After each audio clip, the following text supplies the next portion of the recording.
on va rentrer directement dans le cœur du sujet. C'est effectivement, comme vous avez posé la question, qu'est-ce que c'est ce parti politique qui se crée en 2001 et un an après, dans des élections anticipées, réussit à être le premier parti de la Turquie en termes de voix, 34% des voix, et par une disposition qui a été introduite dans le code électoral par les militaires qui ont fait le coup d'État en 1980, bénéficie de 2/3 des sièges au Parlement. C'est-à-dire qu'il a 34% des voix, mais dispose de 2/3 des sièges au Parlement. Et quel est ce dispositif introduit par les militaires en 1982 ? C'est un barrage national de 10% au niveau des élections pour être représenté au Parlement. C'est-à-dire qu'un parti politique qui se présente aux élections en Turquie doit doit réussir à obtenir 10% des voix au niveau national pour avoir un député au Parlement. C'est un parti politique qui a 9,8% n'a zéro député, et les sièges qui sont restés vacants sont distribués au prorata de leurs voix aux partis qui ont passé la barre de 10%. C'est ainsi que, en 2002, lors de ces élections anticipées, les partis politiques qui étaient au pouvoir, les trois partis qui formaient la coalition gouvernementale et qui n'avaient pas pu empêcher le déclenchement d'une très grande crise économique en 2001, ont été tous les trois évincés du Parlement, les uns obtenant 9%, un autre obtenant 9,8%, un troisième obtenant 7%, et arrivent à rentrer au Parlement simplement deux partis politiques. Le parti AKP, qui est créé un an auparavant, qui a 34% des voix, et le vieux parti kémaliste, le Parti républicain du peuple, qui était, lui, évincé du Parlement en 1999. Donc, du coup, il ne faisait pas partie de cette implosion politique. Et avec 20% des voix, lui, il récupère 1/3 des sièges. Et le parti AKP, 2/3 des sièges. Donc, et donc, 46% des voix des électeurs sont hors Parlement avec ce dispositif, si vous voulez. C'est l'ensemble des partis qui n'ont pas pu réussir à passer la barre de 10% représentent 46% des voix. C'est une situation exceptionnelle, et comme cela arrive la plupart du temps, le dispositif qui avait été mis en place par les militaires dans leur génie, je dis ça, génie plutôt critique, dans leur génie électoral, dans leur génie politique, ces 10% qui étaient mis en place pour que les petits partis, entre guillemets, kurdes ou islamistes ne puissent pas entrer au Parlement, ça explose. Et c'est le parti qui vient du courant islamiste qui réussit à entrer au Parlement et disposer 2/3 des voix. Ce parti, évidemment, ne tombe pas du ciel.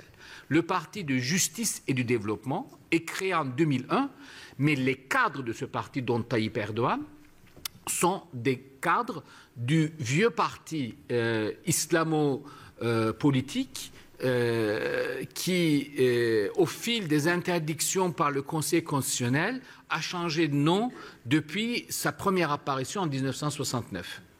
C'est le vieux courant d'islam politique turc qui avait, dans les années 70, 15% des voix, parfois 10% des voix.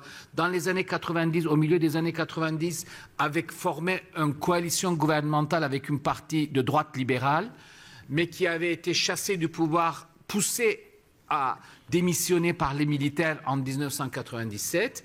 Et ce courant a connu plusieurs mutations, puisqu'au fur et à mesure du temps, le Conseil constitutionnel interdisait ce parti pour activité, entre guillemets, contraire à la laïcité.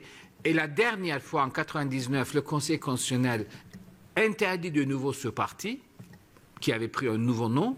Et là, les jeunes cadres de ce parti politique, dont Tayyip Erdogan, qui avait été élu maire d'Istanbul en 1994, ou Abdullah Gül, qui est devenu le président de la République en 2007, et d'autres jeunes cadres du parti, vraiment les cadres de ce parti commence à se révolter contre les vieux dirigeants de ce parti en disant « Vous nous amenez systématiquement à l'échec ». Votre obsession islamiste ne marche pas, il nous faut faire un aggiornamento.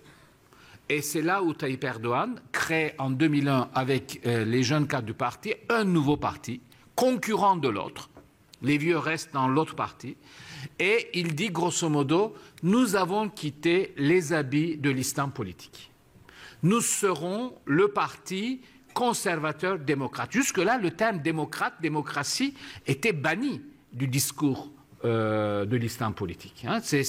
Le mot démocratie apparaissait plutôt comme un terme, disons, nécessaire pour utiliser, pour se justifier dans un premier temps, mais l'objectif, c'était l'objectif en termes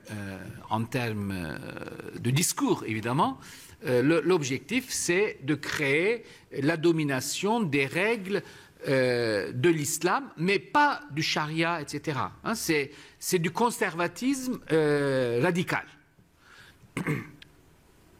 Donc, un aggiornamento qui lui permet, du coup, de rafler tous les électeurs un peu désabusés devant l'impuissance, devant les corruptions, devant les affaires qui sont révélées dans ces partis traditionnels.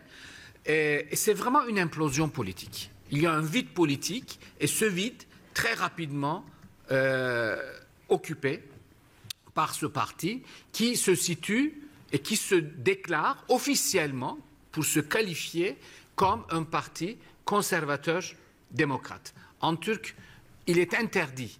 La loi, la Constitution interdit à tous les partis politiques d'utiliser les signes religieux et des appellations religieuses. Normalement, évidemment, ils auraient bien voulu se déclarer conservateurs musulmans, démocrates musulmans, comme les démocrates chrétiens. Mais en Turquie, il est interdit d'utiliser un sigle religieux. Donc, du coup, au lieu de s'appeler démocrates musulmans, ils ont pris l'appellation démocrate conservateur. Normalement, ça aurait été démocrate musulman. Et ce parti, du coup, dispose d'une large majorité, capable même de changer la Constitution, parce qu'il faut au moins 2/3 de majorité parlementaire pour changer la Constitution sans référendum, dispose de cela. Mais, en même temps, Tayyip Erdogan et son équipe, soutenus par une partie de la droite libérale, qui a fait alliance avec ce parti, a devant lui une opportunité. C'est de changer la société turque, d'amener dans la société turque une plus grande mouvement démocratique, mais une démocratie conservatrice, évidemment, mais une démocratie quand même, et surtout de répondre à une aspiration de fond de la société, c'est-à-dire réaliser l'adhésion à l'Union européenne. Jusque-là, la gauche turque, souverainiste, était toujours très réticent devant la perspective d'adhésion à l'Union européenne. C'est le paradoxe turc. À la fois, les kémalistes modernisatrices veulent l'occidentalisation. C'est eux qui ont imposé par le haut l'occidentalisation depuis des années, depuis des décennies. Mais en même temps, ils sont hyper souverainistes. Donc, l'occidentalisation, oui, mais transférer la souveraineté à l'Union européenne, non. Donc, du coup, c'est tout leur dilemme, si vous voulez. Pendant des années, ils ont refusé de demander l'adhésion à l'Union européenne. Or, Tayyip Erdogan, il dit, tout ça, c'est des balivernes. Notre avenir, c'est dans l'Union européenne. Et à ce moment-là, l'Union européenne est très favorable vers la Turquie. Et il y a une conjonction d'opportunités qui fait que pendant quelques années, ce parti au pouvoir, n'ayant pas de résistance des souverainistes, des nationalistes au Parlement, a pu vraiment lancer par vagues successives des changements constitutionnels dans le cadre en but d'adhésion à l'Union européenne dans le cadre de l'harmonisation avec l'acquis communautaire. Et en contrepartie, la Turquie obtient en 2004 et donc Tayyip Erdogan et son parti, quelque part, réalisent leurs promesses, obtient quelque chose qui a été refusé 2 fois de suite dans les années 90, c'est-à-dire l'ouverture des négociations en vue d'adhésion.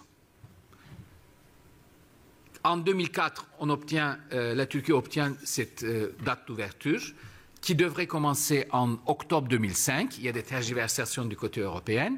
En octobre 2005, les négociations commencent pour la première fois officiellement avec la Turquie. Maintenant, la perspective d'adhésion est concrète. Maintenant, il y a des choses à faire. On commence à dire 2015, la Turquie peut être membre de l'Union européenne, etc. Et cette embellie dure à peu près 1 an, puisque 1 an après, l'Union européenne, dans la bouche de Angela Merkel et Nicolas Sarkozy en 2007, disent quoi qu'il arrive, la Turquie ne pourrait pas être membre de l'Union européenne. À partir de ce moment-là, l'histoire va glisser autrement. Ça, c'est le facteur externe. Et du côté interne, évidemment, ce démocrate conservateur se rend compte que l'adhésion à l'Union européenne, non seulement n'est pas garantie, puisque là, il y a des empêchements physiques, quasiment idéologiques, quasiment de 2 grands pays de l'Union européenne, en laissant de côté les réticences autrichiennes, etc. Et de l'autre côté, changer les règles de vie, les fonctionnements de l'État, etc., sans avoir cette perspective d'adhésion, pour le parti au pouvoir, c'est se tirer une balle dans la tête. Parce que, du coup, les règles de transparence sur les marchés publics, par exemple, je vais vous donner simplement cet exemple. Les règles de transparence sur les marchés publics, le parti au pouvoir l'accepte dans un premier temps vraiment dans une logique de sacrifice pour l'adhésion à l'Union européenne, mais à partir du moment où l'adhésion à l'Union européenne n'est pas garantie, le parti au pouvoir dit, et Tayyip Erdogan le dit ouvertement, mais si les marchés publics, si j'applique les règles du marché public de l'Union européenne, les ressources principales de mon parti disparaissent. Donc du coup, moi, je ne peux pas exister. Donc, pourquoi faire ce sacrifice si, en contrepartie, la contrepartie n'est pas l'adhésion à l'Union européenne? Autrement dit, cette conception d'une démocratie qui n'est pas une conception essentialiste de la démocratie, c'est une conception extrêmement, je dirais, opportuniste de la démocratie. Tayyip Erdogan n'est pas un démocrate de cœur, c'est un démocrate, il a été un démocrate d'opportunité, si vous voulez. Parce que être démocrate à ce moment-là était le seul moyen pour lui d'occuper le terrain le plus large possible dans la droite. Donc, à partir de 2005-2006, et là, j'ai été un peu plus loin que ce parti, à partir de 2006-2007, petit à petit, cet enthousiasme des 4 premières années s'estompe et la Turquie se dirige de nouveau vers un autoritarisme qui a été son mode de fonctionnement depuis les années 20. Recep Tayyip Erdogan, il y croyait véritablement, il était sincère dans cette démarche pro-européenne, d'après vous? Parce que certains, à la lumière de ce qui s'est passé ensuite, disent qu'il avait probablement un agenda caché. Vous savez, nous ne saurons jamais. Le problème, c'est que l'adhésion à l'Union européenne, quand ça marche, ça crée ce que nous appelons en économie une dépendance de sentier. C'est-à-dire que vous y entrez et les pas que vous faites vous obligent à avancer dans cette direction. Mais à partir du moment où le sentier est grippé, vous pouvez commencer à faire autre chose. Donc, je pense que Tayyip Erdogan, en 2002, 2003, 2004, et les électeurs qui l'ont soutenu, ils étaient plutôt sincères. Pour eux, c'était un vrai défi. La Turquie devenant membre de l'Union européenne, c'est une sorte de nouvelle refondation de la Turquie. Deuxième refondation de la culture après les années 20, et Tayyip Erdogan se voyait déjà comme un peu le nouveau père de la Turquie, enfin membre de l'Union européenne. Donc, son désir de pouvoir n'a pas changé. Je pense qu'il pensait pouvoir laisser une trace comme deuxième père fondateur après Kemal Atatürk de la Turquie. Il avait déjà cette ambition à l'époque, mais il pensait probablement le faire dans le cas d'une adhésion à l'Union européenne. Mais à partir du moment où la porte de l'Union européenne était grippée et à partir du moment où l'adhésion nécessite des sacrifices très importants. Ce n'est pas facile, ce processus d'adhésion. Et comme il n'est pas démocrate de conscience, démocrate de cœur, c'est un démocrate d'opportunité, il change de fusil d'épaule. À partir de là, il va de plus en plus vers l'autoritarisme. Il faut reconnaître aussi que l'ère du temps des années 2010, par la suite, est favorable en même temps à l'autoritarisme. Hein, c'est quand on voit ces glissements d'autoritaires, y compris même dans l'Union européenne. Donc ce glissement d'autoritarisme de Tayyip Erdogan dans un premier temps n'apparaît pas comme quelque chose d'incongru.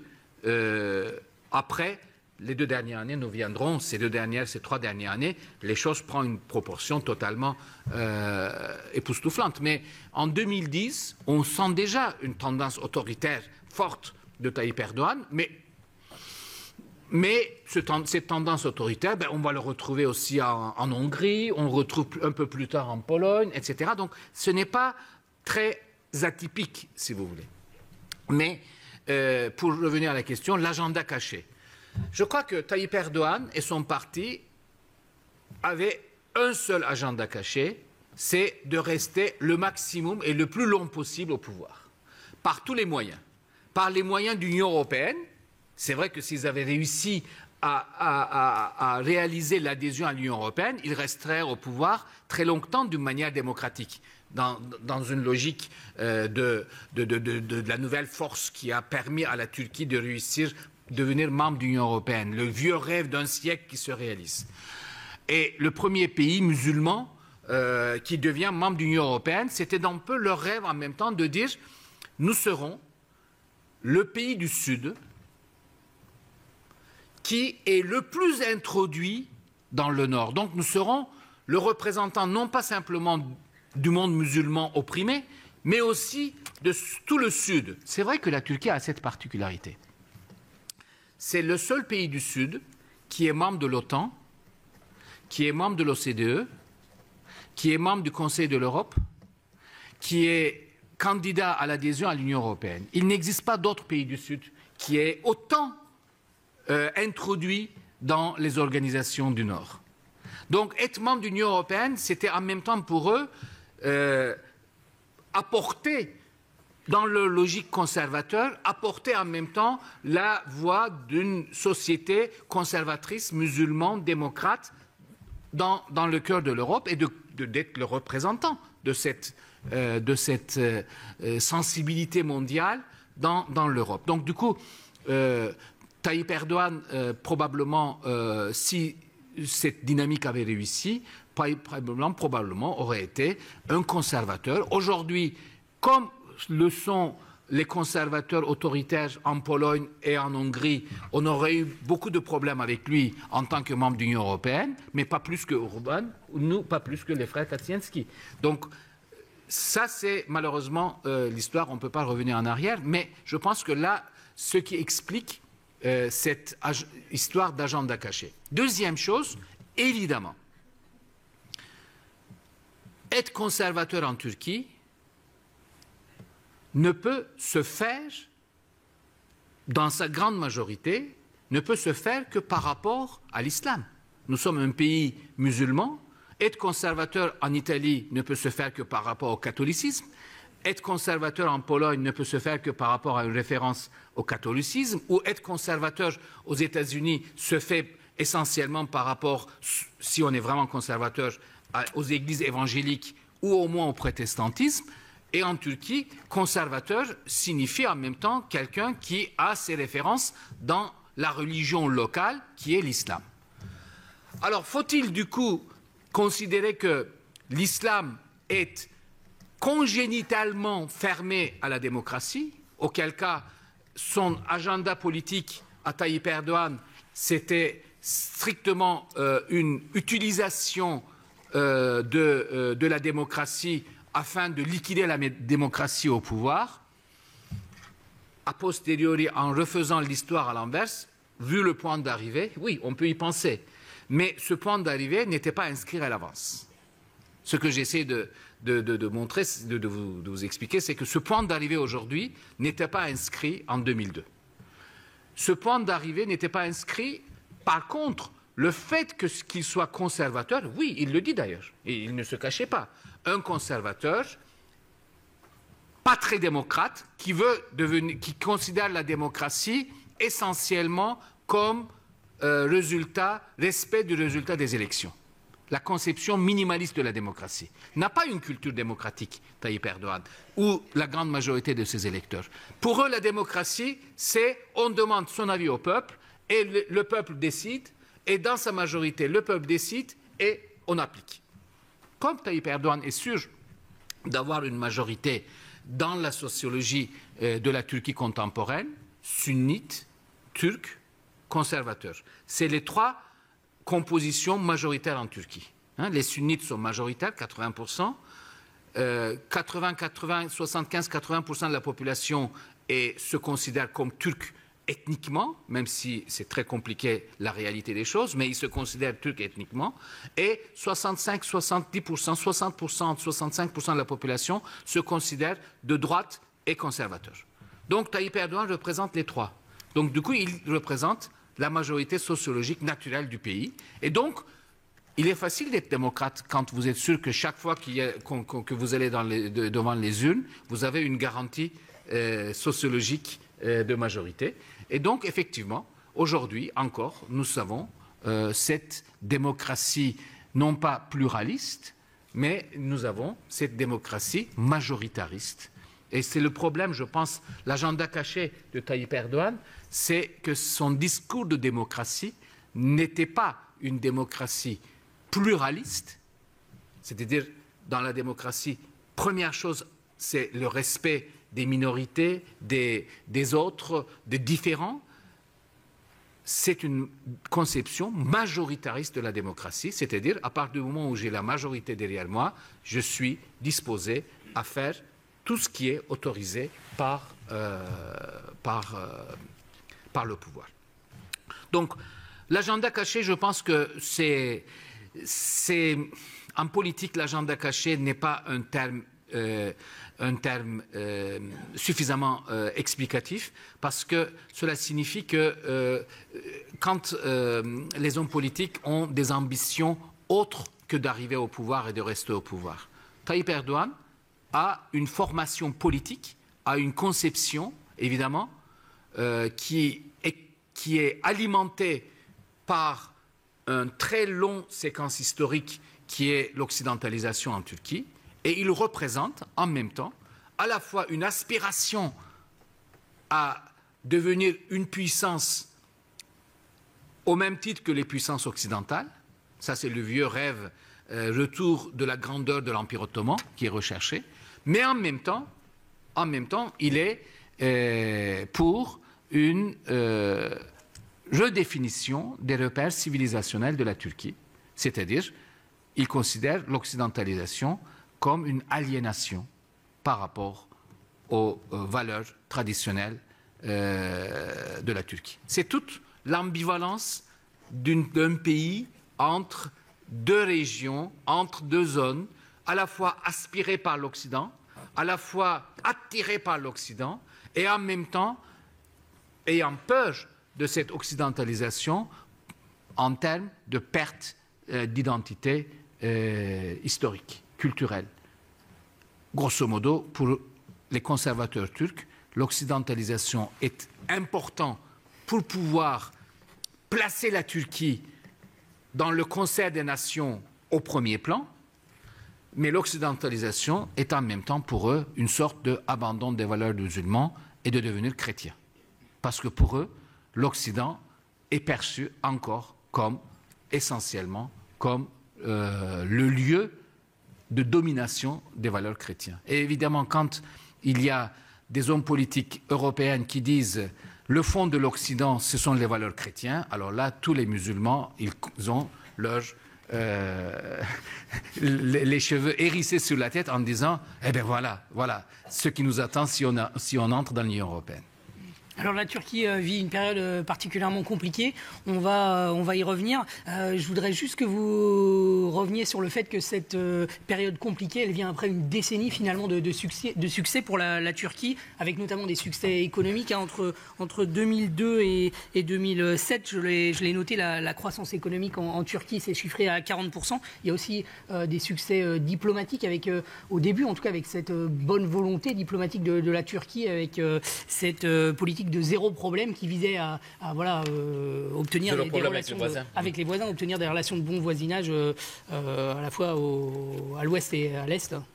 Alors, la crise économique de 2001 est une grande crise économique. Le PIB s'est contracté en une année de 7%. De 6 ou 7%, ça dépend selon les estimations. C'est pas rien, 7% de contraction du PIB en une année. Le taux de chômage qui passe subitement en l'espace de 6 mois de 9 à 15%, etc.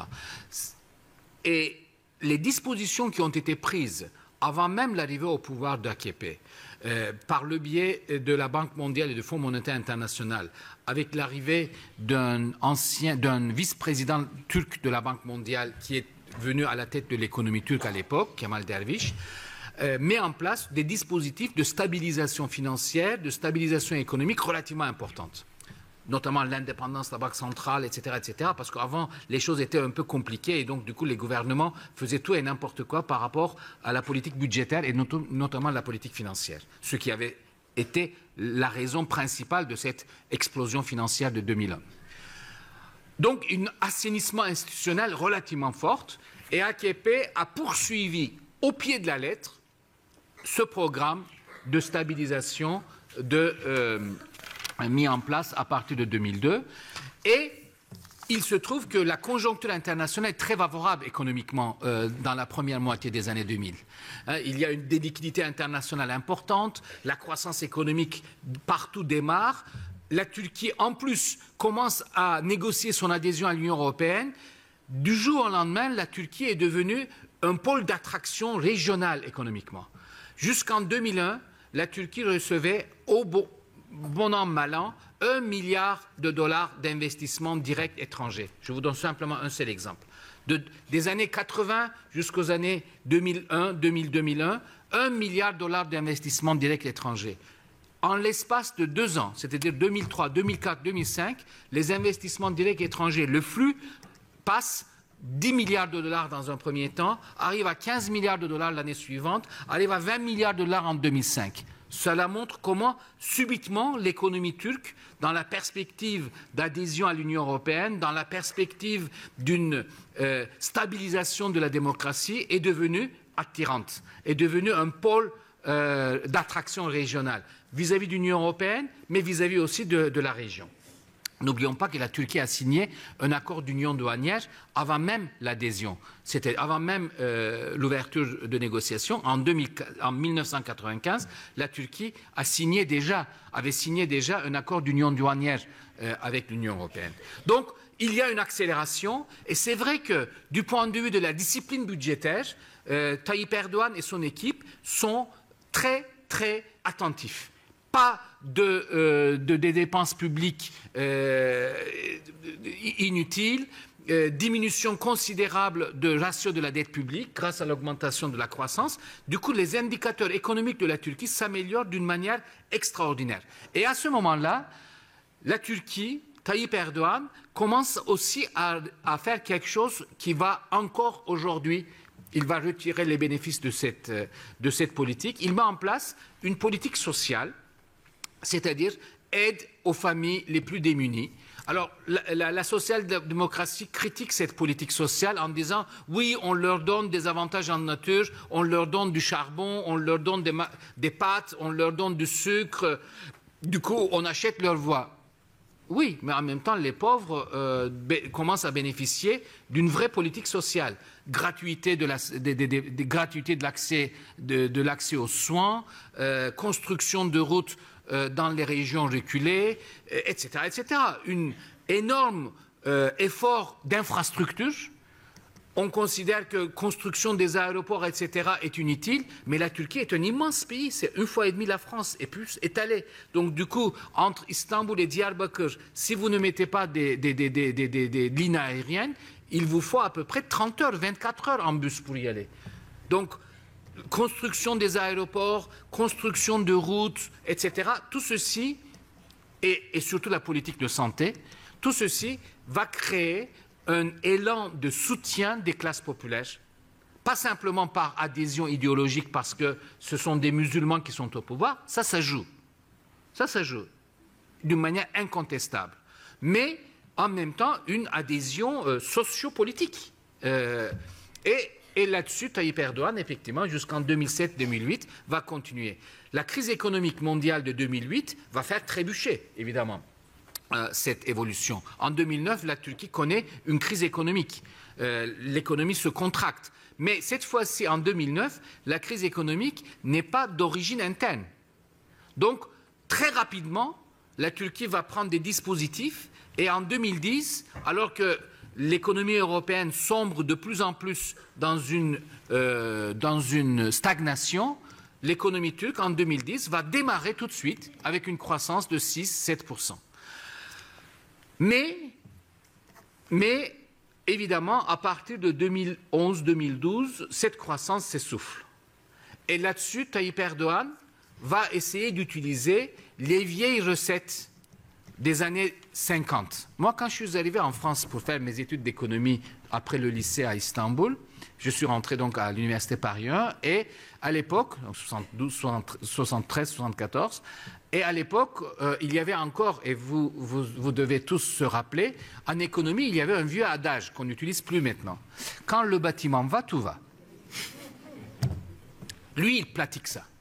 Hein, quand le bâtiment construit des routes, construit des logements collectifs, construit des hôpitaux, construit un palais présidentiel démentiel, etc. Mais en même temps, ça fait fonctionner l'économie.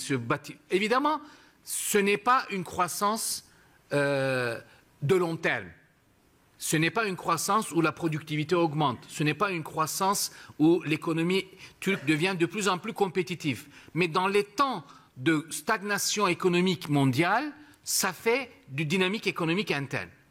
Ceci s'épuise de plus en plus aujourd'hui, évidemment.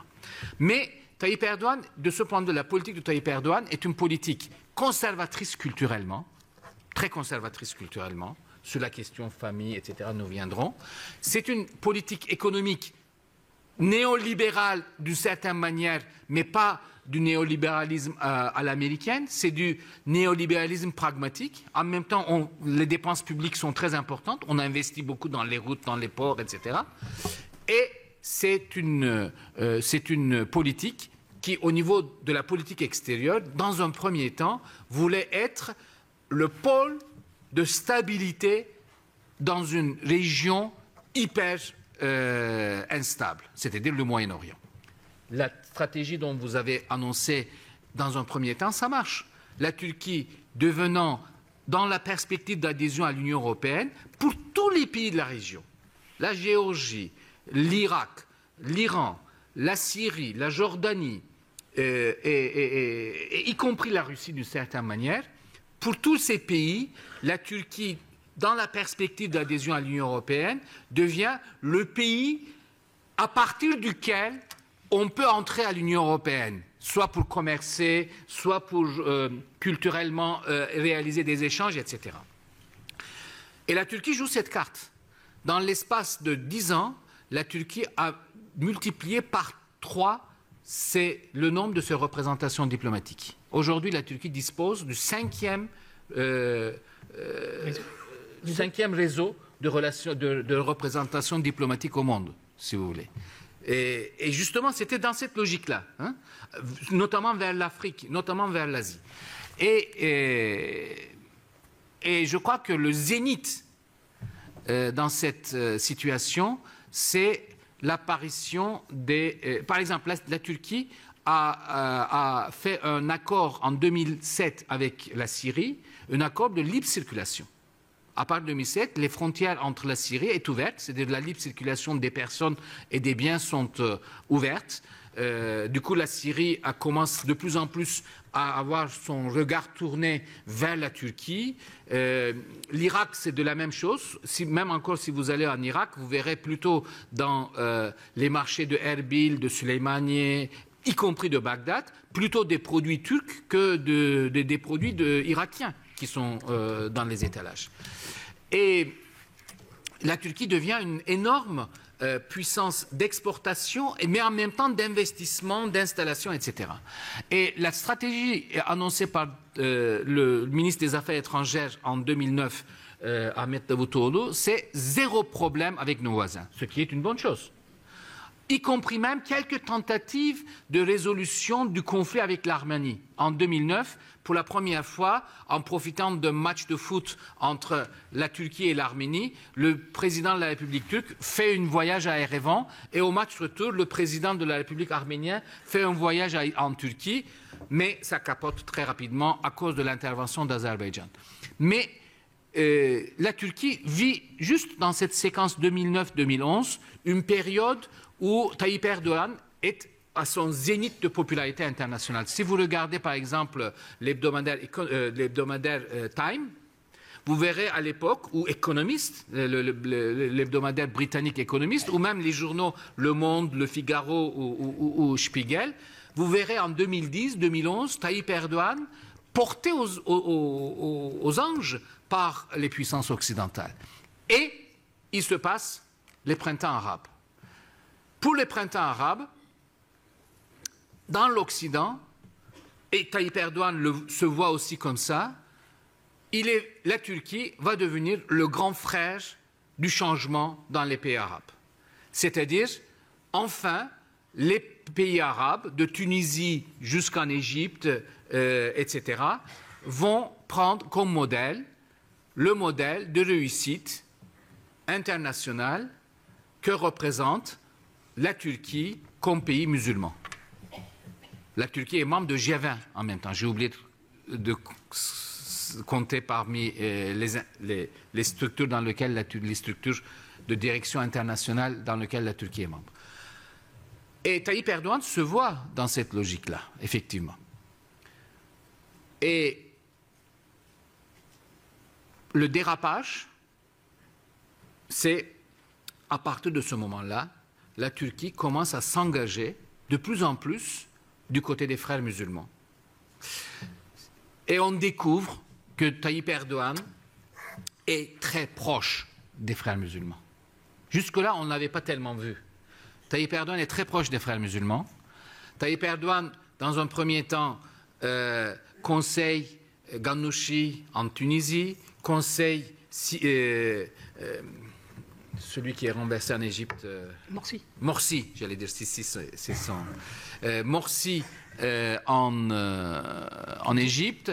Il est très proche de Bachar Assad et essaye à Bachar Assad de faire des réformes et il pense que Bachar Assad, comme le petit frère de Tayyip Erdogan, va suivre dans cette direction. Il s'oppose à l'intervention que Sarkozy organise en Libye, dans un premier temps. Il résiste. Et d'ailleurs, il ne va pas participer tellement à cette intervention libyenne.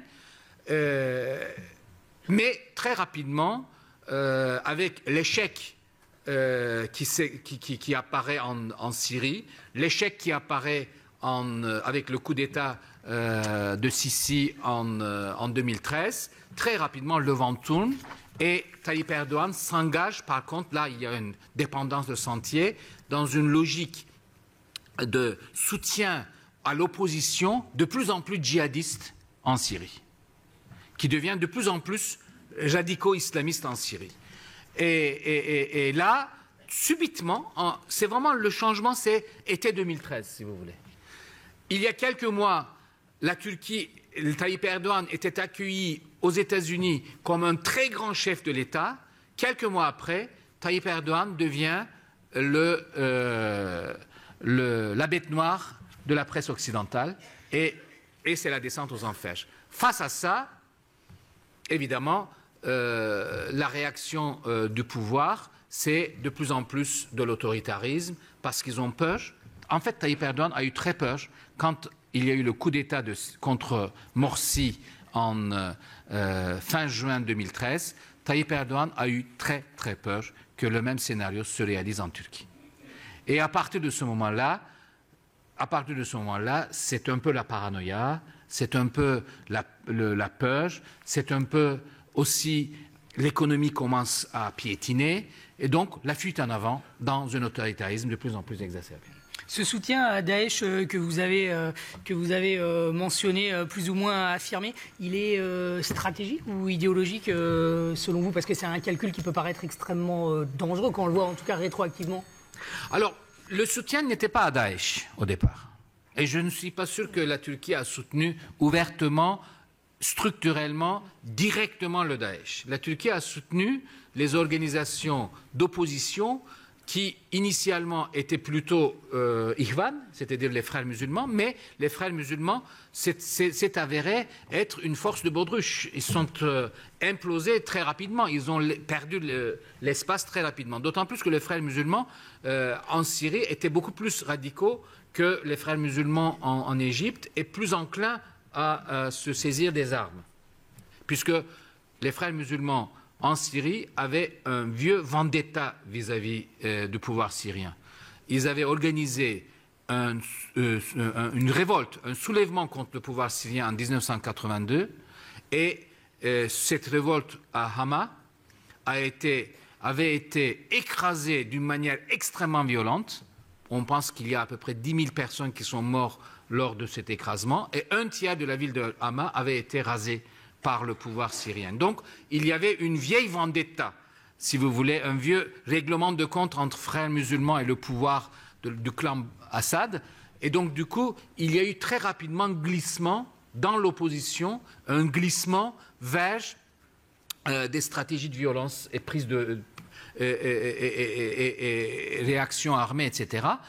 Mais la Turquie, avec les États-Unis, la France et la Grande-Bretagne, a soutenu d'abord l'opposition syrienne, qui était une opposition qui est devenue de plus en plus de coloration musulmane. Parce que pour eux, la chose à abattre, c'était Bachar el-Assad, et la seule puissance capable d'abattre Bachar el-Assad, c'était cette opposition musulmane. Cette opposition musulmane est devenue de plus en plus radicale. Autrement dit, la Turquie soutenait, par exemple, Al-Nusra, qui était une prolongation de Al-Qaïda, sans que ce soit forcément Al-Qaïda sur la Syrie, mais les passages d'un clan à l'autre dans l'opposition djihadiste est quotidien. Vous soutenez une organisation djihadiste qui n'est pas État islamique ou Al-Qaïda, 2 jours après, les gars que vous avez soutenus peuvent passer armes et bagages dans l'autre camp. C'est ce qui s'est passé d'ailleurs. Les Américains ont essayé de former 1000 militaires, 1000 soldats en Turquie dans un programme de renforcement de l'armée libre syrienne. Ils ont dépensé beaucoup d'argent. Le premier contingent, une centaine de soldats, est entré en Syrie. Le lendemain, un tiers était passé armes et bagages dans le camp de l'État islamique. L'autre moitié avait vendu ses armes au mieux offrant. Et il leur restait une petite poignée et ils ont arrêté l'opération d'ailleurs. Ça leur a coûté beaucoup d'argent. Et ils se sont rendus compte qu'il n'y a pas les clans ne sont pas constitués d'une manière rigide. Hein. Il y a une énorme fluidité dans le camp djihadiste ou musulman, opposition musulman en Syrie. Le soutien de la Turquie à la logistique de Daesh a continué même après le revirement de la position américaine, française et britannique à ce sujet. Vous savez que les États-Unis ont failli intervenir après l'accusations d'utilisation d'armes chimiques en Syrie, et c'est le vote contre l'intervention en Grande-Bretagne qui a empêché la mise en place de cette opération, et les Américains ont changé après de fusil d'épaule.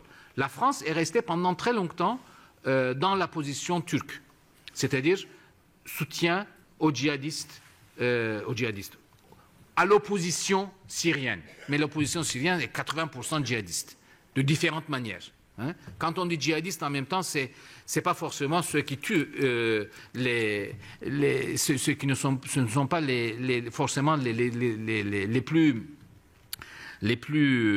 sanglants. Il y a aussi ceux qui sont musulmans et se considèrent comme musulmans sunnites, etc., et se battent contre un pouvoir qu'ils considèrent comme impie.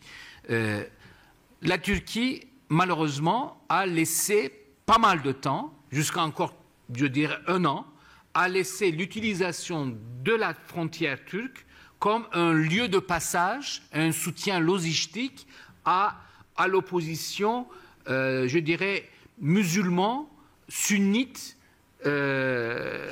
opposition musulman-sunnite syrien. Alors, dedans, il y a tout. Il y a État islamique, il y a Al-Nusra, il y a Ahrar el-Sham, il y a d'autres organisations qui ne sont pas forcément proches de l'État islamique, même parfois ennemies, mais l'ensemble fait une nébuleuse radicaux-musulmans.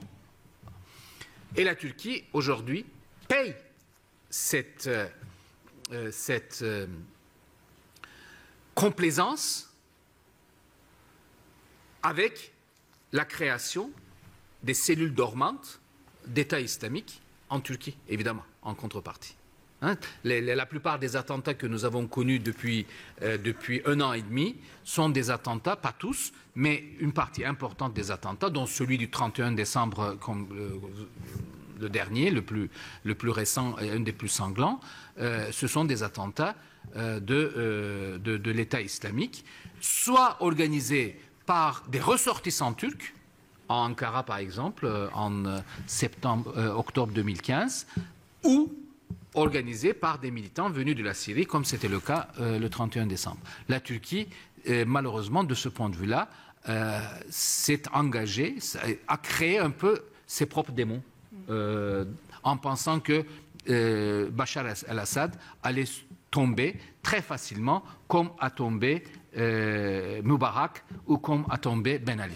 Ça, c'est une erreur extraordinaire d'appréciation, une méconnaissance de la réalité syrienne par rapport à la réalité égyptienne et tunisienne. Et d'ailleurs, on est très étonné qu'un pays qui a été pendant des siècles, la Syrie était un département de l'Empire ottoman, que les dirigeants turcs, et plus particulièrement des dirigeants sunnites qui ont le regard vers les pays arabes, aient autant de méconnaissance sur la sociologie politique de leurs voisins. Alors dans ce contexte particulièrement troublé, tant en interne qu'en externe, que vous venez de décrire, quel est votre regard sur les événements qui viennent de se passer cet été? Je pense bien évidemment au coup d'État, et notamment avec le recul qu'on peut avoir quelques mois après, et à la fois sur les instigateurs de ce coup d'État, et puis ce qui a suivi, bien évidemment, les purges.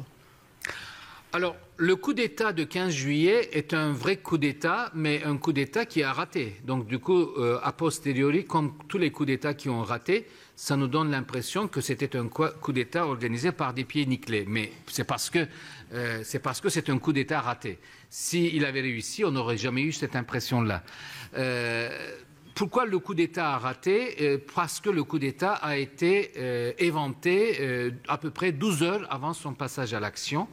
Le coup d'État a été organisé pour commencer à 3 heures du matin le samedi 16 juillet et vendredi, la veille, dans l'après-midi, un officier qui a eu l'ordre de bombarder le bâtiment de service secret, un officier de l'aviation, hélicoptère ou avion, je ne me rappelle plus, va voir les services secrets et révèle une opération. Initialement, ils ne comprennent pas que ce soit un vrai coup d'État, ils pensent que c'est plutôt une attaque contre les services secrets, et après, etc.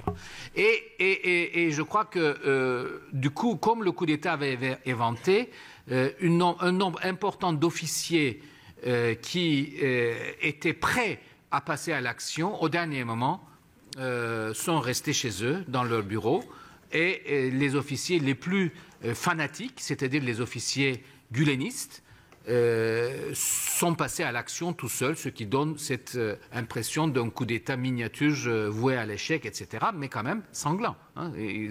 Les affrontements du coup d'État ont tué quand même 247 personnes. Il y a eu quand même des affrontements. Alors, ce coup d'État, Tayyip Erdogan l'a très très bien résumé. À partir du moment où il était quasiment sûr que les choses avaient été sous contrôle. C'est-à-dire, samedi matin, vers 5 heures du matin, son avion atterrit à Istanbul.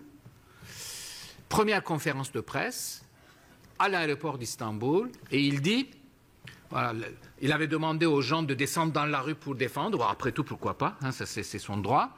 Et il remercie aux gens d'être des milliers à l'aéroport pour l'accueillir, etc. C'est vrai que le fait que les gens soient descendus dans la rue avait désemparé pas mal les putschistes. Et puis faire un coup d'État un vendredi soir à Istanbul à 9 h du soir, c'est pas très facile parce que les chars d'assaut sont bloqués dans l'embouteillage. Donc on a bien vu pourquoi on faisait toujours les coups d'État à 3 h du matin. Et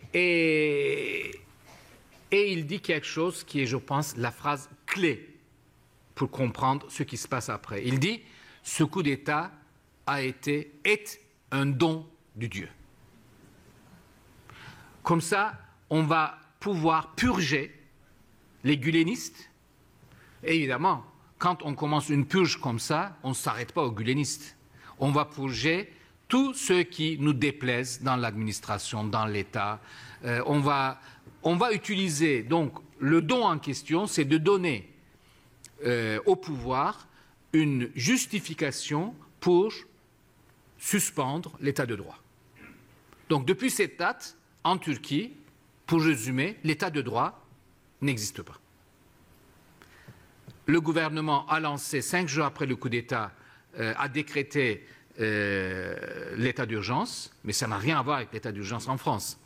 Dans le cadre de l'état d'urgence, le gouvernement publie des décrets-lois qui ne sont pas qu'on ne peut pas contester devant le Conseil constitutionnel, ni contester les applications des décrets-lois devant le tribunal administratif. Donc, du coup, ce sont des décrets-lois qui décident que 8000 enseignants et licenciés, enseignants fonctionnaires et licenciés, le jour même, sans justification.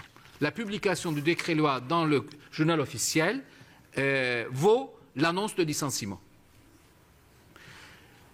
77 000, maintenant ça a dû atteindre 80 000 fonctionnaires sont licenciés par décret-loi. 30 000 fonctionnaires sont suspendus. À peu près environ 400 entreprises supposées être dans l'environnement de Fethullah Gülen sont sous administration judiciaire. Mais on ne va pas s'arrêter là. Du coup, on va aussi on va viser aussi l'opposition kurde. 11 députés aujourd'hui de l'opposition kurde, du parti kurde, qui est quand même le 3e groupe parlementaire en Turquie. Hein. Ce n'est pas un parti de 3 députés. Ils ont 59 députés. 11 de leurs députés sont en détention préventive, dont les 2 coprésidents. Ce parti kurde avait gagné 102 municipalités en Turquie en 2014. 54 municipalités, les maires sont dessaisis, sont en prison et ce sont des administrateurs judiciaires qui gèrent les mairies. Tous les médias kurdes sont interdits. Télévision, radio, associations, journaux sont interdits. 146 journalistes au jour d'aujourd'hui sont derrière les barreaux. La Turquie est le plus grand prison au monde pour journalistes aujourd'hui. C'est pire que la Chine. Non seulement la Chine, c'est 1 milliard et des poussières, et donc proportionnellement, c'est normal qu'en Chine, il y ait plus de journalistes en prison. Même en valeur absolue, la Turquie est aujourd'hui le premier au monde. On dispose d'un triste record mondial actuellement. 35 000 personnes sont sous les barreaux depuis le coup d'État. Certaines sont des vrais putschistes qui sont sous les barreaux. Mais sur les 35 000, les vrais putschistes, c'est-à-dire ceux qui sont passés à l'action ou ceux qui les ont soutenus ouvertement, représentent une infime minorité. Sur les 35 000, ça ne dépasse pas 5 000, 6 000, voire 8 000 éventuellement. Le reste, ce sont des gens qui sont soupçonnés de soutenir une organisation terroriste. Une organisation terroriste Fethullah Gülen, cette communauté Gülen, ou organisation terroriste PKK, ou tout simplement ce que Tayyip Erdogan a appelé une cocktail d'organisations terroristes. C'est-à-dire que vous pouvez être accusé, comme un de nos confrères journalistes, de faire la propagande de 3 organisations terroristes différentes, dont 2 qui sont plutôt en rivalité. Donc nous sommes dans le don du Dieu, ou la grâce du Dieu, ça dépend, on peut traduire dans les deux cas.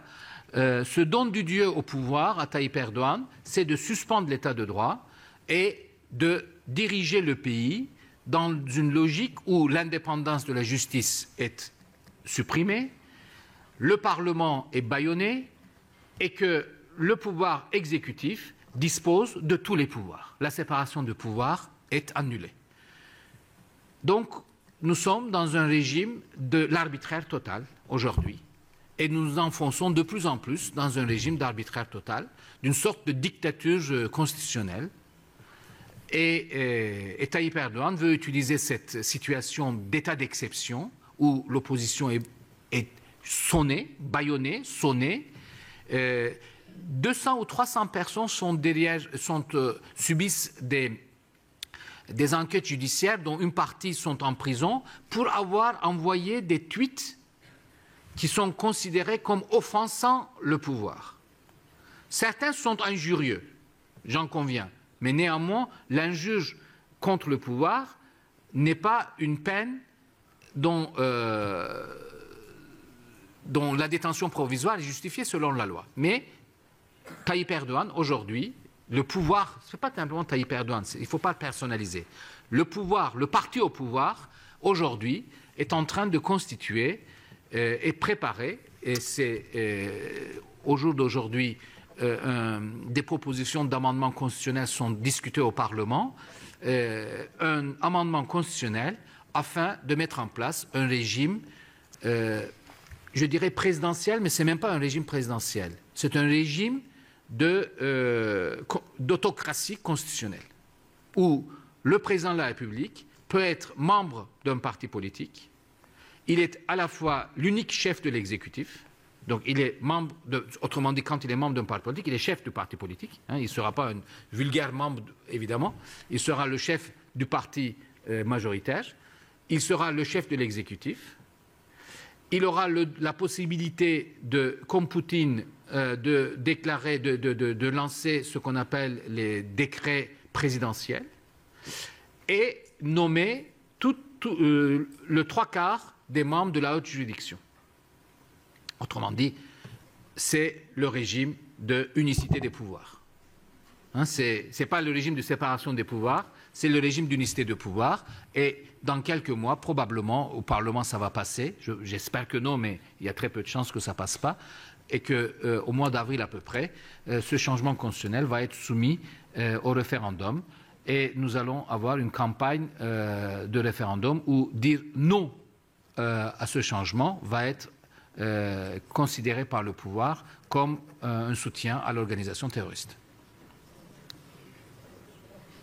Alors certains disent que ces purges affaiblissent gravement l'armée turque à une époque où on assiste à la recrudescence du terrorisme, où il y a un réveil de la rébellion kurde. Est-ce que cela ne fait pas courir de graves menaces pour l'État turc même, C'est d'abord la police.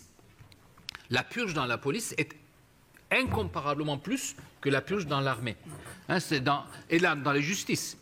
Il y a 14 000 juges et procureurs en Turquie. 3 000, je crois, environ, ont été licenciés. Donc, imaginez le séisme, le vide créé. Et dont, sur ces 3 000, 2 000 sont en prison, je crois. Et dans la police, c'est la même chose. Des dizaines de milliers de policiers sont licenciés. Et surtout, la communauté Gülen, qui n'est pas du tout irresponsable dans cette affaire, la communauté Gülen était une sorte d'organisation, un mélange d'Opus Dei et mafia, et ils avaient énormément investi dans les renseignements de la police.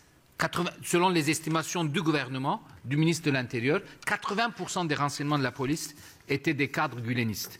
Ils ont été tous virés, plus ou moins. Mais donc, du coup, il n'y a plus de mémoire. Les nouveaux arrivés sont des jeunes policiers qui ont 1 an d'exercice, 2 ans d'exercice, et il n'y a pas toute cette mémoire de suivi des actions des vrais terroristes de Daesh, etc. Donc du coup, il y a une vraie défaillance dans l'état sécuritaire en même temps. Alors ils veulent compenser cette défaillance par la répression et non pas par la prévention. Parce que leur capacité de prévention a tellement été ébranlée,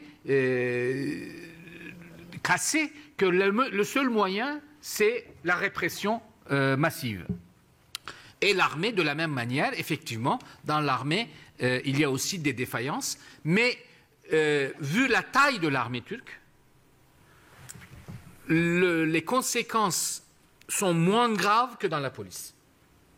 L'armée turque est sur 40 000 officiers de l'armée turque, je crois que c'est 2500 officiers qui ont été rayés des cadres, 2000 je crois, et sur 90 000 sous-officiers, 1000 ont été rayés des cadres. Donc la capacité d'absorption existe dans l'armée, et l'armée au jour d'aujourd'hui est engagée dans une guerre. L'armée turque se bat aujourd'hui en Syrie. Donc c'est une armée qui est dans la guerre ouvertement. Il y a, depuis que l'opération en Syrie a commencé, ça fait combien de jours, je ne me rappelle plus, mais ça fait à peu près un peu plus de 2 mois, une quarantaine de soldats sont morts dans le front contre l'État islamique en Syrie. Mais néanmoins, effectivement, il y a des défaillances sécuritaires, mais ces défaillances sécuritaires, je dirais, pas simplement à cause des purges. Le problème, c'est que Tayyip Erdogan attaque de tous les côtés. Les policiers et l'armée combattent en Syrie, combattent contre les rebelles du PKK en Turquie, bombardent les positions du PKK à Kandil. Les policiers pourchassent des malheureuses personnes qui envoient des Twitter, des messages soi-disant injurieux contre le Twitter, etc., ou contre des opposants journalistes. Mais du coup, ces policiers ne sont pas du tout mobilisés pour la prévention des vrais actes de terrorisme de Daesh ou d'autres. Les tribunaux sont totalement encombrés et quand vous êtes arrêté pour faire un interrogatoire, d'emblée vous passez 5 jours, ne serait-ce que pour prendre votre déposition, parce que les tribunaux sont débordés par ces affaires-là. Et en même temps, ça permet aux policiers de vous garder pendant 5 jours sans que vous puissiez contacter vos avocats. Les policiers gulenistes, malheureusement, les policiers gulenistes étaient plus intelligents et mieux formés. Les nouveaux policiers sont d'abord formés à la va-vite. Les policiers gulenistes étaient techniquement très avancés. D'ailleurs, c'était redoutable. Quand ils vous arrêtaient, ils vous avaient tellement écouté, surveillé, etc., qu'ils connaissaient mieux vous que vous-même. Donc, ils n'avaient pas besoin de torturer pour avoir des informations. Du coup, la torture avait disparu. Maintenant, la torture est venue massivement. Parce qu'ils n'ont aucune connaissance sur vous. Maintenant, ils sont revenus à l'ancienne technique du suspect. Ils essaient d'aller aux preuves en faisant parler, etc., le suspect. Donc, du coup, ils maintiennent 30 jours. Ils ont fait passer la période d'arrestation de 4 jours à 30 jours dans le cadre de l'état d'urgence. Actuellement, la police a le droit de vous arrêter pendant 30 jours, l'état d'arrestation, etc., etc. Donc, en même temps, effectivement, c'est un pouvoir qui, sous une apparence de hyperpuissance répressive, c'est un pouvoir très fragile en même temps. Ce n'est pas parce que quand vous criez très fort et vous tapez très fort que vous êtes le plus puissant. C'est le cas aujourd'hui. Alors, j'ai une dernière question, après je laisserai la parole au public. C'est qu'on l'a dit, la Turquie est marquée par un autoritarisme de plus en plus marqué, la liberté de la presse qui subit des nombreuses attaques, des brèches dans la laïcité aussi. Il y a un tabou sur lequel Erdogan semble ne pas encore vouloir s'attaquer, c'est le tabou Kemal Atatürk. Est-ce que ce tabou, justement, il peut tomber selon vous ?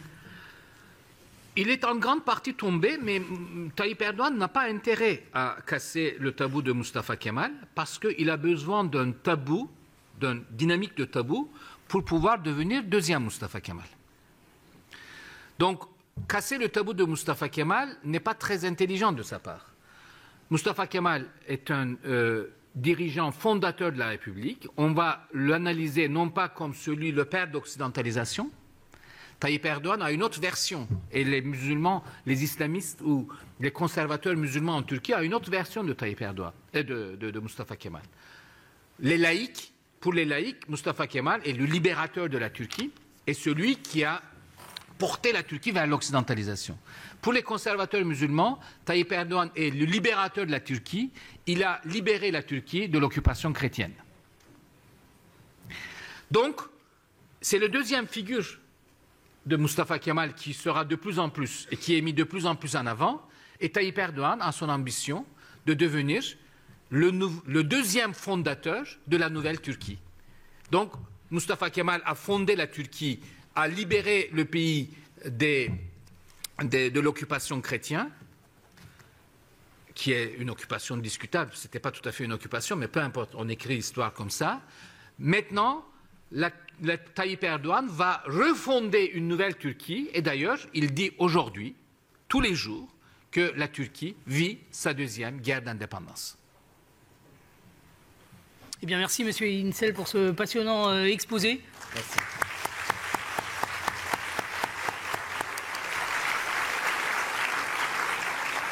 On aurait peut-être dû prévoir 1 heure de plus parce que les questions sont nombreuses.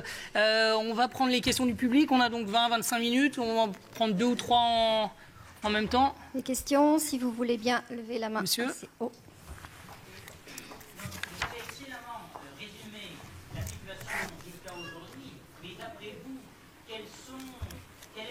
L'avenir.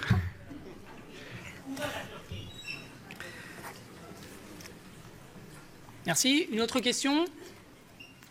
Oui, monsieur? Alors, il y a monsieur ici. Je redescends. C'est fort.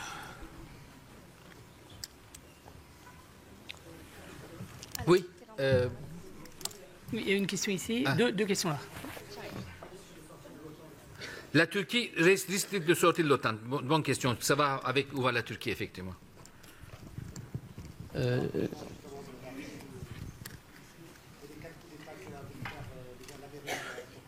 Pardon? L'armée. Une question sur... Tenez. Oui. Donc oui, la Turquie, l'OTAN a voulu faire, enfin d'après ce que j'ai lu, à peu près 4 coups d'État depuis son élection de Erdogan. Donc le dernier qui a encore foiré.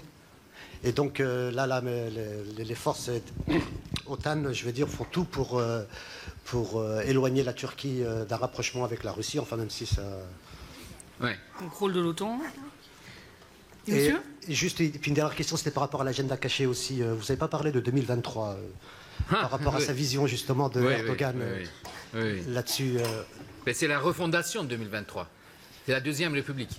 Justement, juste une question par rapport à ça. Bon, on m'a dit que les ressources en Turquie, par exemple, ne peuvent pas être exploitées justement avant 2023, celles qui sont au Kurdistan. Les ressources minières ou pétrolières, par exemple. Non. Il n'y a pas de pétrole, malheureusement, au Kurdistan. Pourtant, à chaque fois, je lis des articles, des fois, on trouve... Oui. Mais ça, c'est une vieille... Malheureusement, c'est une vieille fantasme en Turquie. On ne comprend pas, alors que 100 km plus bas, il y a les richesses pétrolières les plus importantes du monde, et 100 km plus haut, il n'y en a pas. Donc, du coup, les gens, ils disent, il y a quelque chose... Mais malheureusement, la géographie, c'est comme ça. Mais bon, je reviendrai là-dessus. C'est une chance que nous n'ayons pas les ressources pétrolières. Sinon, on avait un vrai Poutine. On s'en approche, quand même. Oui, monsieur. Oui, l'armée turque qui avait été donc formée par Mustafa Kemal était très laïque aussi. Et comment elle s'arrange avec un pouvoir qui devient de plus en plus musulman et islamiste? Ok, on va peut-être... Alors, je vais tout de suite par la dernière question. L'armée turque était laïque, évidemment, mais depuis les années 80, pas simplement depuis quelques années, depuis les années 80, l'armée turque a eu peur aussi d'avoir des officiers de gauche, des officiers qui soient des vrais laïcs, si vous voulez. Donc du coup, à partir des années 80, ceux qui ont organisé le coup d'État s'étaient emparés d'une idéologie qu'ils appelaient la promotion de turco-islamistes, c'est-à-dire à la fois nationalistes et, disons, ethno-religieux. Hein. Et donc, du coup, c'était bien vu. Et d'ailleurs, c'est l'armée turque qui, après le coup d'État, a introduit le cours obligatoire de religion dans l'école primaire et secondaire, pour pouvoir justement faire barrage à la gauche, qui étaient vraiment des vrais laïcs, au sens proche du terme, et au sens européen du terme. Et l'armée turque a perdu la bataille, deuxièmement. Ils ont poussé, ils ont fait un mini coup d'État. Ce n'était pas un coup d'État, ils ont appelé ça un coup d'État postmoderne, justement, en 97. Ils ont poussé le gouvernement islamo de droite, coalition, à la démission. Et à l'époque, ils étaient très contents. Ils avaient interdit, alors que jusque-là, ce n'était pas un vrai problème.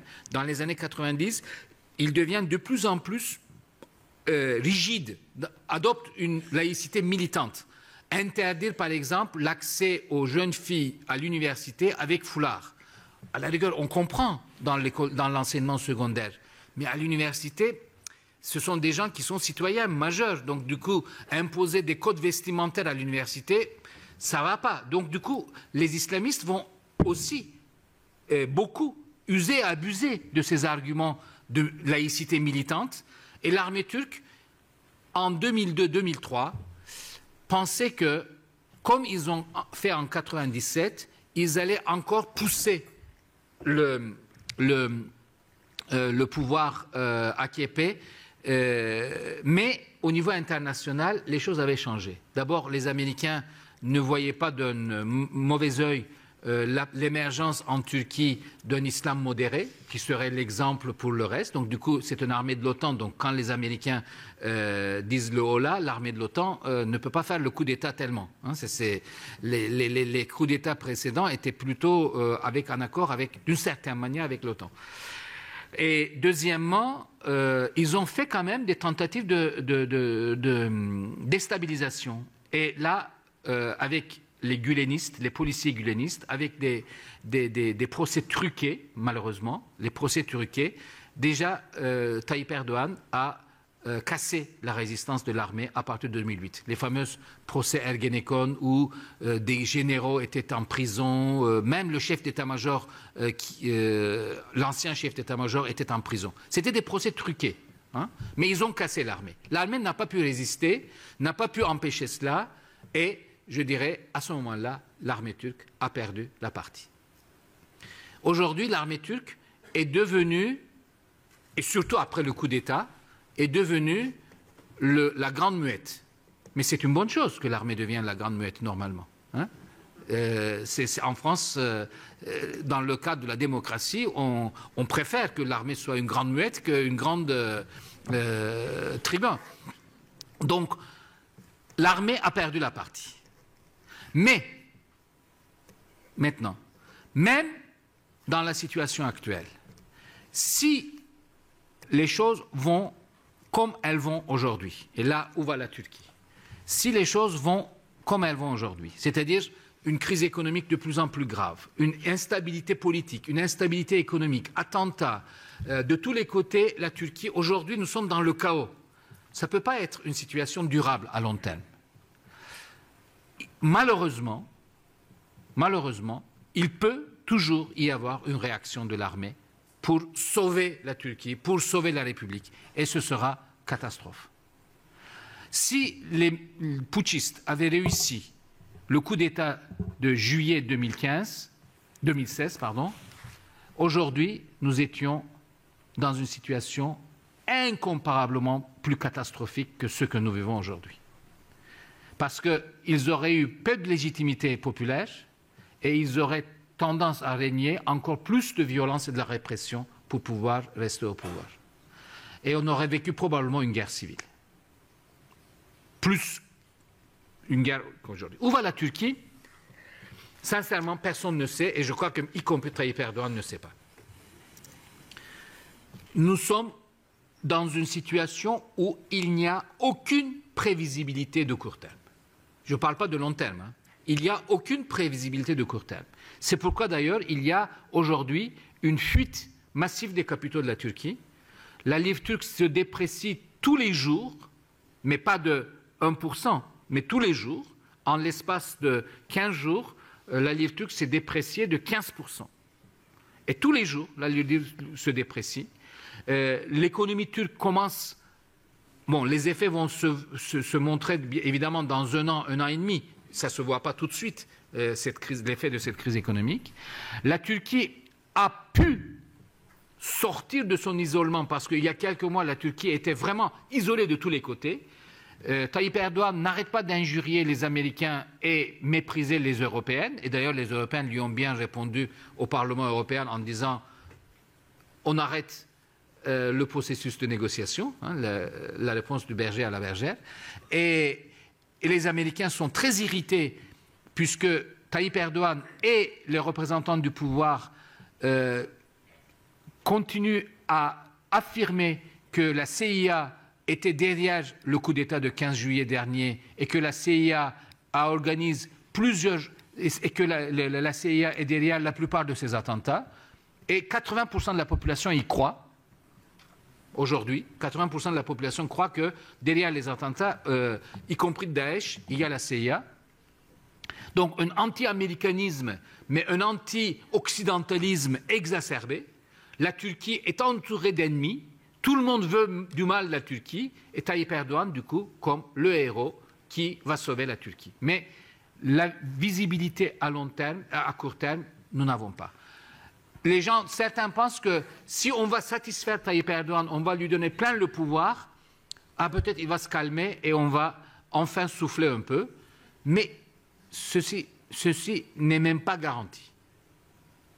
Donc, sincèrement, nous ne savons pas, je ne dis pas ça par coquetterie, hein, nous ne savons pas où nous allons.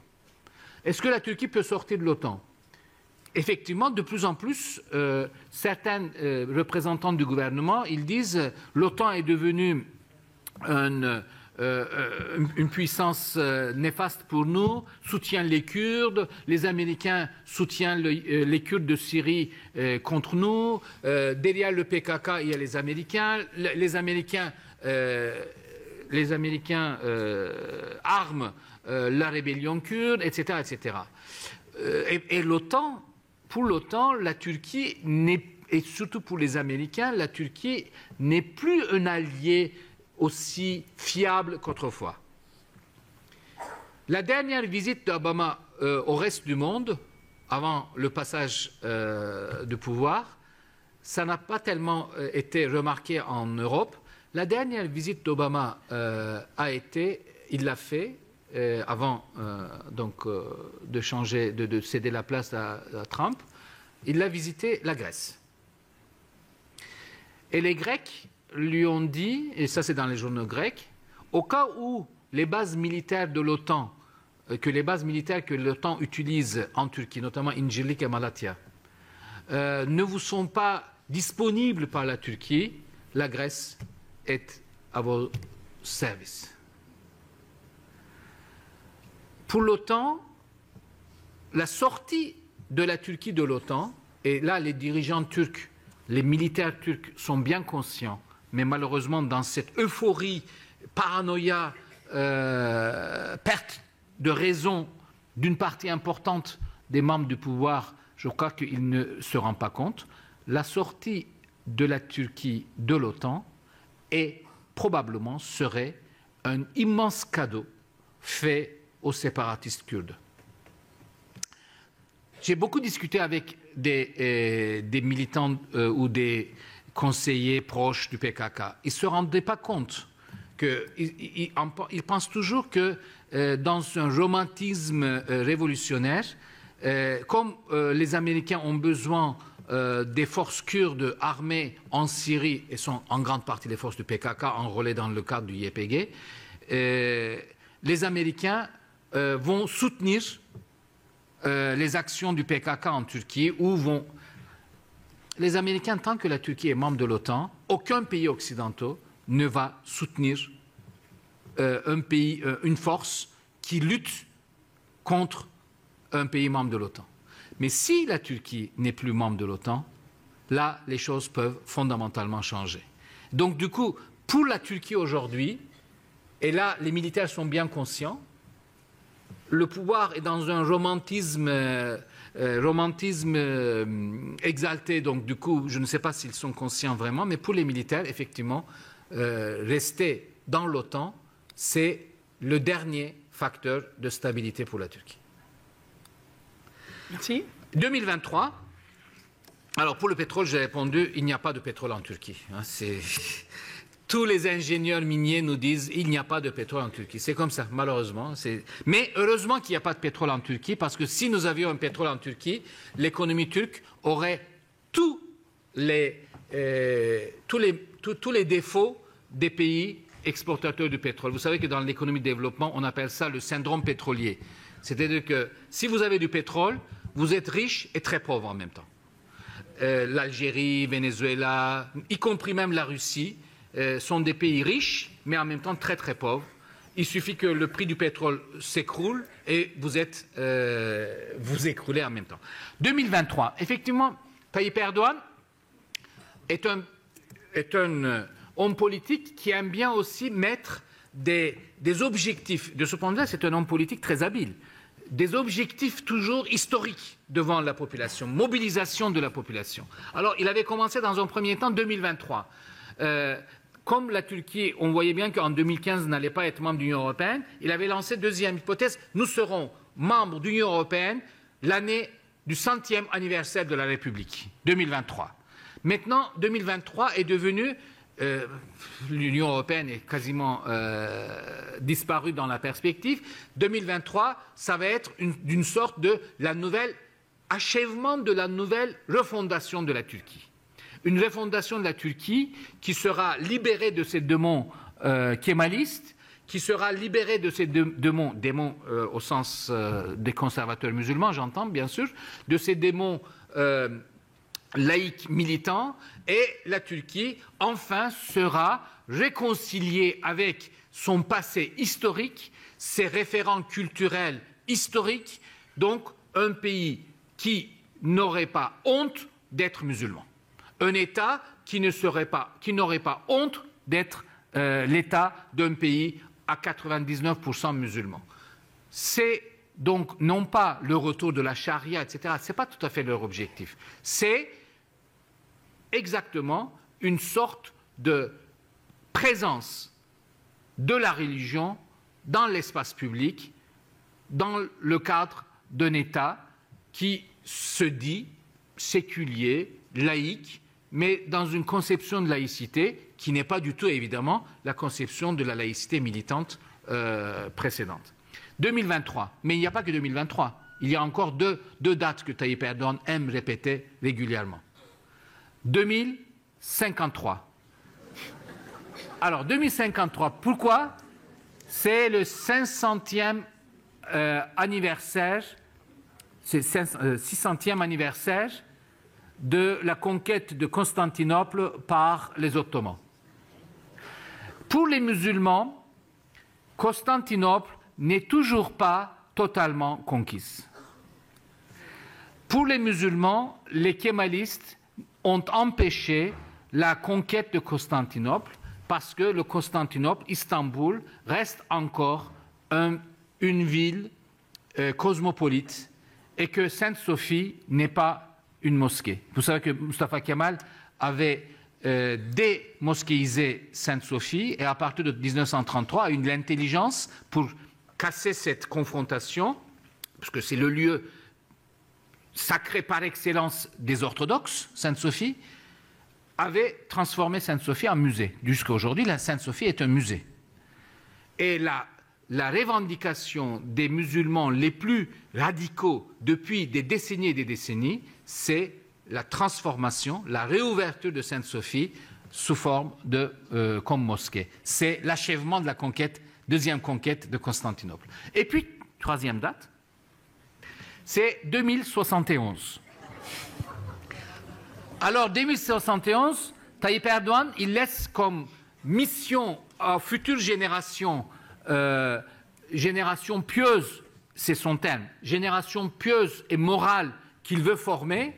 2071, c'est l'entrée des Turcs, c'est 1000e anniversaire de l'entrée des Turcs en Anatolie. C'est la fameuse guerre de Malazgirt où les tribus turques se sont battues contre l'armée byzantine à la frontière aujourd'hui de la Turquie et de l'Arménie, et les Byzantins ont perdu la guerre, et c'est comme ça que les tribus turques ont pénétré dans l'Anatolie il y a à peu près 1000 ans.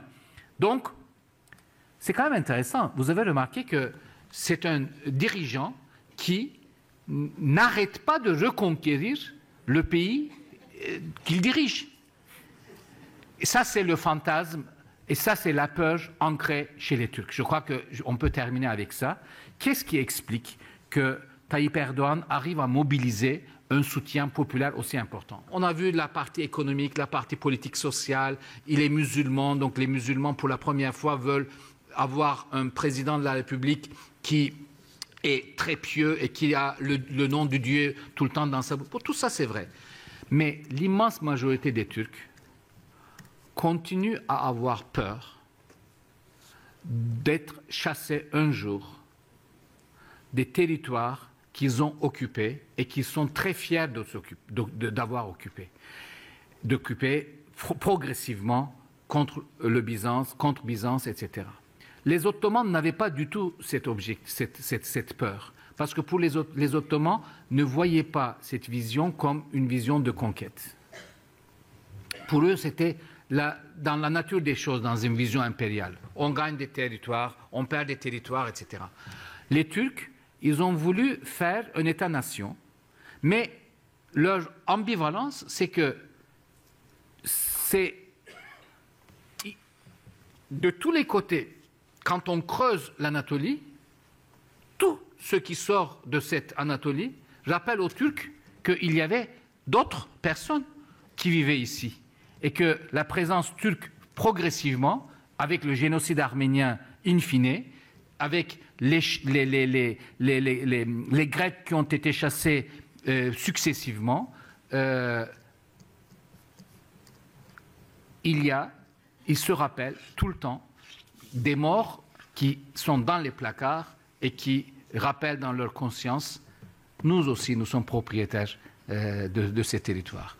Et donc, du coup, dans leur inconscience, il y a toujours cette peur qu'un jour, les puissances maléfiques occidentales, les puissances maléfiques vont chasser les Turcs de la Turquie. C'est ce que nous appelons le syndrome d'épaissement de l'État. 90% des Turcs pensent que les Occidentaux rêvent in fine de partager la Turquie, de d'épaisser la Turquie dans une réminiscence de la fin de la Première Guerre mondiale, c'est-à-dire le traité de Sèvres. Donc, il y a un fantasme, il y a une vraie peur. Et Tayyip Erdogan, et cette peur, n'est pas apparue avec l'AKP au pouvoir et Tayyip Erdogan au pouvoir. Cette peur, malheureusement, et c'est toute la responsabilité du pouvoir kémaliste, cette peur a été inoculée par le pouvoir kémaliste dès la fondation de la République.